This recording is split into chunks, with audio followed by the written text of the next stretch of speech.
as I come to the microphone.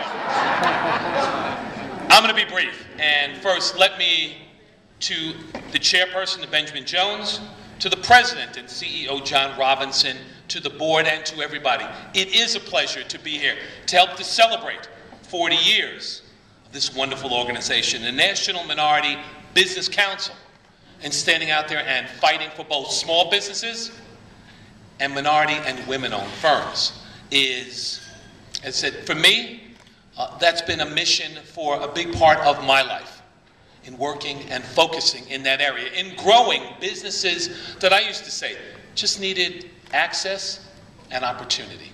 The access to be able to get through the door, to be able to get in front of decision makers, and the opportunity to do business with whether it's the private sector or government.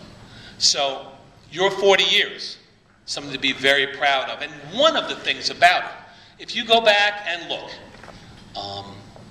40 years ago, it was when you talked about trying to help small businesses, and particularly minority businesses, people looked at you as if you had lost your mind.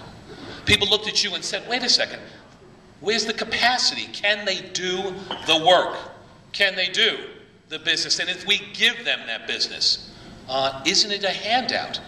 Well, the truth is, 40 years later, there still is a long way to go, but those people who are enlightened, those who recognize the opportunity that diversity creates, to be blunt about it, and I used to say when I was comptroller, because we increased opportunity for minority and women-owned firms when I was comptroller to manage New York City's money. It is smart business sense. And the truth is, if you look at the studies, you get a better bang for your buck in so many ways. The return on the financial side was always stronger. And we realized that and tried to diversify opportunity for those who managed money with us. The year 2012, we still have so far to go. But I can tell you, and I just, on a city and state level, I'm going to start on the state level first. David Patterson and the work that he had done and legislation that was passed on the state level in 2009 has created more opportunity. And now, and I was introduced and I happen to chair, I call it task force, the governor calls it his MWBE team.